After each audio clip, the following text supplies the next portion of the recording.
Bon, peut-être avant d'arriver au suivi et à l'évaluation, il y a tout le volet de mise en œuvre opérationnelle.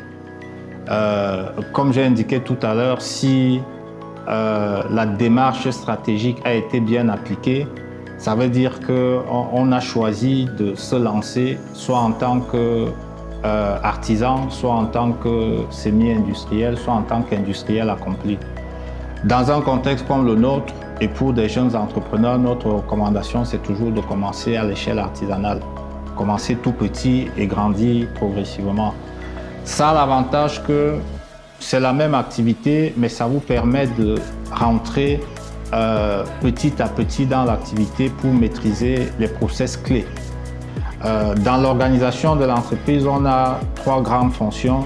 On a la fonction métier qui correspond au processus de production lié aux produits ou aux services que vous avez décidé de réaliser à travers votre entreprise. On a la fonction support qui correspond à tout le volet administratif, comptable, financier, capital humain, système d'information, etc.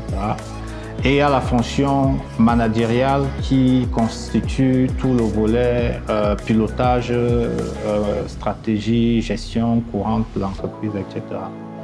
Donc, que ce soit à l'échelle artisanale, semi-industrielle ou industrielle, les 3 fonctions doivent toujours être activées. Sauf qu'à l'échelle artisanale, vous concentrez toutes les fonctions essentiellement sur vous. Parce que l'artisan, généralement, soit il travaille tout seul, soit il travaille avec 1 ou 2 ouvriers, assistants, des choses comme ça. Mais c'est très réduit.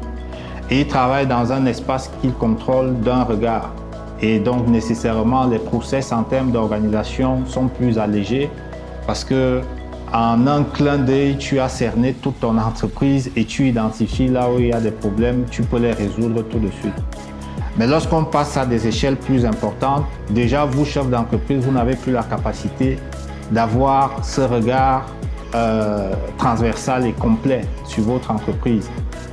Il commence donc à avoir une décentralisation au niveau opérationnel et vous devez mettre en place tout le dispositif qu'il faut pour surveiller au niveau métier parce que ça voudrait dire par exemple qu'il y a plusieurs pôles qui vont se développer au niveau métier. Ça peut être la pro, la production, la maintenance, le commerce, le marketing, etc.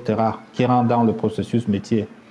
Au niveau support, vous devez mettre en place un service de comptabilité, vous devez mettre en place un service administratif et financier, peut-être des ressources humaines, système d'information, etc. Et au niveau managérial, vous devez mettre en place un système de contrôle interne qui vous permet de vous assurer qu'au quotidien, toutes les autres fonctions marchent bien et que vous êtes capable d'avoir rapidement l'info pour prendre des décisions importantes. Donc, en termes d'organisation sur le plan opérationnel, il faut penser toute cette réflexion-là au niveau stratégique. Ça fait que lorsque vous mettez en œuvre, vous savez que si vous avez décidé d'aller à l'échelle artisanale, il n'y a pas beaucoup à dépenser. Vous réalisez vos produits à une échelle réduite, vous expérimentez la conquête du marché. C'est vous-même qui faites la démarche pour vos clients. Vous voyez quel est le retour et dès lors que le marché a mordu, la demande va vous imposer une croissance progressive. Et à ce moment, vous développez votre business en maîtrisant déjà les processus métiers.